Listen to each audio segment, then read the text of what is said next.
सभी मित्रों को नमस्कार साथियों, एक बार फिर से स्वागत आप सभी का रायथन पर। महाराणा सांगा ने अपने जीवन में 5 युद्ध लड़े साथियों। पांचों युद्ध बात कर रहे हैं राजस्थान के संदर्भ में। एक सवाल आपका बन जाता है और मात्र आप लोगों को जो 1.5 से 2 घंटे हम सांगा जी को पढ़ते हैं वो आप लोगों को 5-7 मिनट में सांगा जी देके जा रहा हूं। आप बने रहे साथियों मेरे साथ और बिल्कुल टेलीग्राम को ज्वाइन करें ताकि ये स्लाइड पीडीएफ आपको मिलती रहे।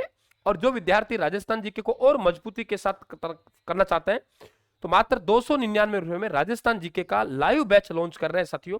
1 मार्च से प्रारंभ होगा। उसमें आप लोगों को पहले की क्लास है हमारी वो भी उपलब्ध। राजस्थान का इतिहास, आपका कल्चर वो नया है, वो डाला हुआ है, तो वो आप लोग आज से ही क्लास आप लगाई उनकी।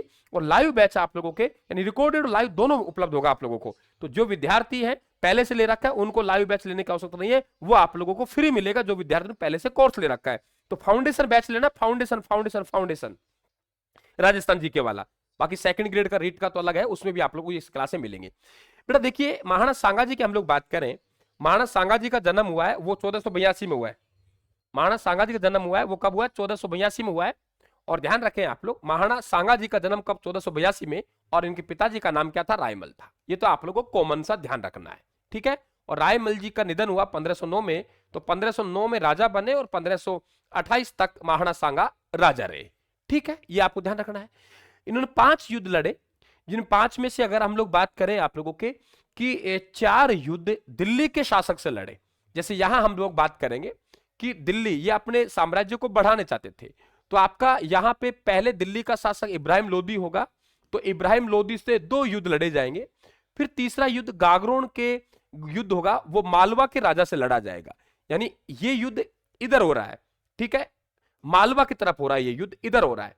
और ये युद्ध यहां चाह रहा है कि मैं दिल्ली तक अपना साम्राज्य बढ़ाऊं। तो पहले 2 युद्ध इब्राहिम लोदी से होंगे और फिर इब्राहिम लोदी और बाबर के मध्य युद्ध हुआ तो बाबर दिल्ली का शासक बना। और फिर 2 युद्ध दिल्ली के शासक बाबर से होंगे।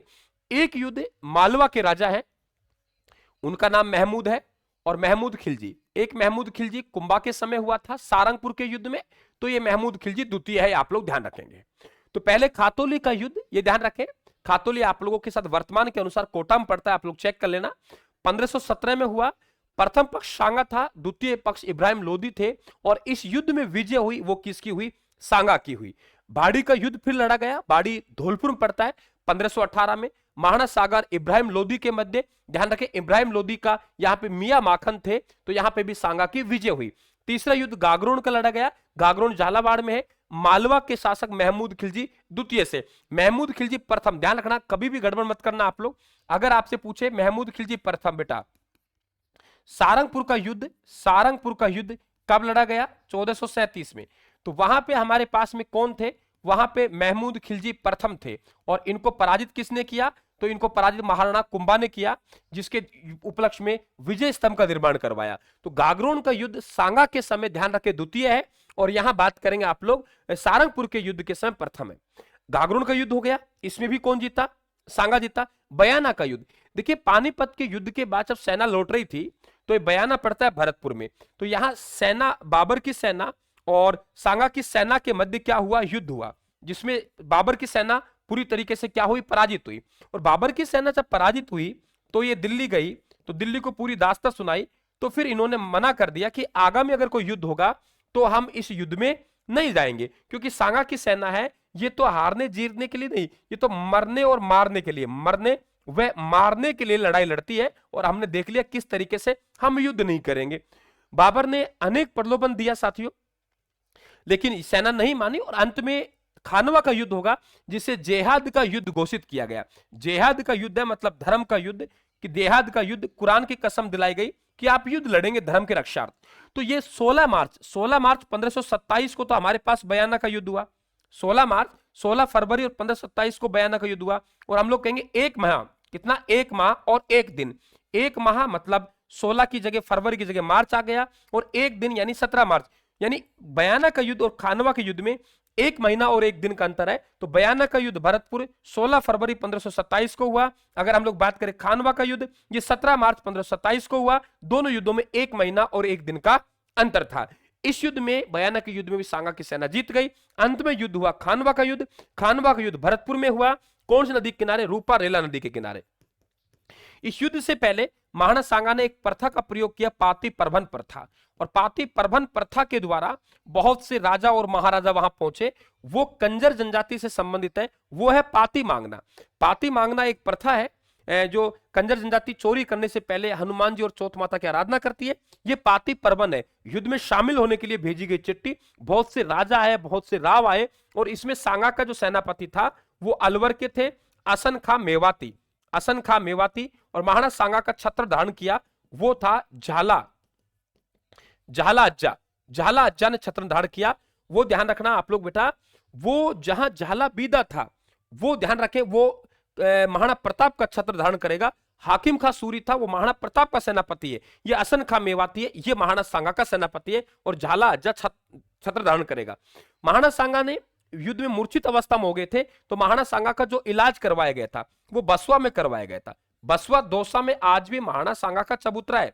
बसवा दौसा में सांगा का चबूतरा है। बसवा दौसा में क्या है बेटा? सांगा का चबूतरा है। मृत्यु कालपी नामक स्थान पर हुई। और महाराणा सांगा की छत्री की बात करेगा तो मांडलगढ़ में है। फाइनल इस युद्ध में जो ध्यान रखें, बाबर ने पहली बार तोपों का प्रयोग किया। इस युद्ध में बाबर ने यहां पे तुलुगमा पद्धति कि आगे से पीछे से चारों तरफ से आक्रमण करने की पद्धति को तुलुगमा पद्धति कहते हैं। हमारे सैनिक तो आमने सामने लड़ रहे हैं, ये दाया बाया से आगे पीछे से, कुछ सेना रिजर्व थी कि सामने वाली सेना थक गई तो उसको रिजर्व कर दीजिए और दूसरी सेना को बुला दीजिए, तो रिजर्व सेना भी इसमें होती थी। तो ध्यान रखें आप लोग, तुलुगमा पद्धति और पहली बार तोपों का प्रयोग हुआ, ये हमारे पराजय के कारण रहे। हालांकि कई कारण ये मिलते हैं कि रायसीना के सरदार सलाहदीन तंवर ने विश्वासघात किया तो युद्ध हार गए। वजह कोई भी हो, लेकिन इनकी युद्ध तकनीकी थी और हमारे पास ज्यादा सैन्य के होने के बावजूद हम कम सेना से हार गए। तुलुगमा पद्धति और पहली बार तोपों का प्रयोग। ठीक है, इस युद्ध के बाद बाबर ने गाजी की उपाधि धारण की, यह आपको मालूम होना चाहिए। और महाराणा सांगा जी का निधन हुआ वो 30 जनवरी 1528 को हुआ। सांगा जी की जो छत्री है वो मांडलगढ़ भीलवाड़ा में है। अशोक परमार का नाम सुना होगा। अशोक परमार जगनेर भरतपुर के थे, जो वर्तमान में आप लोग उत्तर प्रदेश में है। इन्हें ऊपरमाल का ठिकाना महाराणा सांगा के द्वारा उपहार में दिया गया था। खानवा के युद्ध में अशोक परमार ने भाग लिया था। और ये ध्यान रखें आप लोग, ये जो छतरी बनी थी मांडलगढ़ में, ये अशोक परमार के द्वारा बनी गई। तो बेटा बने रहे राजस्थान के साथ, आनंद ही आनंद है, मजे ही मजे हैं। आप लोगों को कभी ऐसा महसूस नहीं होगा कि गुरुजी क्या कर दिया। हमेशा आपको हर दिन मनोबल मिलेगा। तो महाराणा सांगा द्वारा लड़े गए युद्ध आप लोगों को दिए साथियों। थैंक यू, नमस्ते, राम राम साहब, थैंक यू।